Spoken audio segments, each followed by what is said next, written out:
సూర్యాపేట జిల్లా వార్త విషయానికి వస్తే సావిత్రిబాయి పూలే జయంతి సందర్భంగా ఉపాధ్యాయులందరూ కూడా సావిత్రిబాయి పూలే అవార్డ్స్తో ఘనంగా సన్మానించారు. మాజీ మంత్రి సూర్యాపేట ఎమ్మెల్యే జగదీష్ రెడ్డి సూర్యాపేట జిల్లా వ్యాప్తంగా మోడల్ స్కూల్లో పనిచేస్తున్నటువంటి ఉపాధ్యాయులందరినీ కూడా ఒక్కచోట చేర్చి 200 మంది ఉపాధ్యాయులకు ఘనంగా సన్మానించారు మాజీ మంత్రి జగదీష్ రెడ్డి. ఇక సూర్యాపేట పట్టణంలో తన సొంత నిధులతో సావిత్రిబాయి పూలే విగ్రహాన్ని ఆవిష్కరిస్తానని కూడా ఆయన సందర్భంగా ప్రకటించడం జరిగింది. సమాజ మార్పుకు గొప్ప సంస్కర్త సావిత్రిబాయి పూలే కాబట్టి ఆ ఆశయ సాధనకు ప్రతి ఒక్కరు కూడా కృషి చేయాలి. ప్రధానంగా సమాజంలో ఉపాధ్యాయులకు ఒక ప్రత్యేక గౌరవం ఉంటుంది కాబట్టి విద్యార్థులకు బంగారు భవిష్యత్తును అందించేది ఉపాధ్యాయులు కాబట్టి ప్రతి ఒక్కరు కూడా ఉపాధ్యాయుల్ని ఘనంగా సన్మానించాలి. ప్రతి ఒక్కరు కూడా ఉపాధ్యాయులకు సముస్థానం కల్పించాలంటూ కూడా జగదీష్ సందర్భంగా సూచించారు. ఇక నల్గొండ జిల్లా వార్త విషయానికి వస్తే నల్గొండలో పోలీసులు కొత్త రూల్స్ పెట్టారు.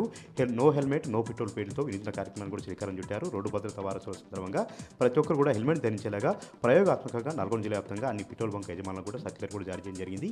హెల్మెట్ ఉంటేనే పెట్రోల్ పోసేలాగా వారికి అవగాహన కార్యక్రమం నిర్వహిస్తూ ఉన్నారు. ప్రతి సంవత్సరం హెల్మెట్ లేకుండానే దాదాపు 50% మంది ప్రాణాలు కోల్పోతున్నారు కాబట్టి ప్రతి ఒక్కరు కూడా హెల్మెట్ ధరించేలాగా ఈ వినూత్న కార్యక్రమాన్ని శ్రీకారం చుట్టినట్టుగా నల్గొండ జిల్లా ఎస్పీ క్షేత్రం పవర్ కూడా తెలపడం జరిగింది. ప్రతి ఒక్క పెట్రోల్ బంకులో హెల్మెట్ ఉంటేనే పెట్రోల్ పోసేలాగా వారందరికీ అవగాహన కార్యక్రమాలు నిర్వహిస్తున్నట్లు ఎస్పీ తెలిపారు.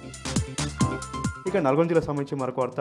నల్గొండ జిల్లా మిర్యాలగూడలో అద్దెంకిటు నార్కపల్లి రహదారిపైన ఘోర రోడ్డు ప్రమాదం చోటు చేసుకుంది. ఎదురుగా వస్తున్నటువంటి సిమెంట్ లారీ గ్రానైట్ డీసీఎం ఎదురెదురుగా ఢీకొనడంతో ముగ్గురు కార్మికులు అక్కడికక్కడిగా చనిపోయారు. మరొక ముగ్గురికి తీవ్రంగా గాయాలుకోవడం జరిగింది.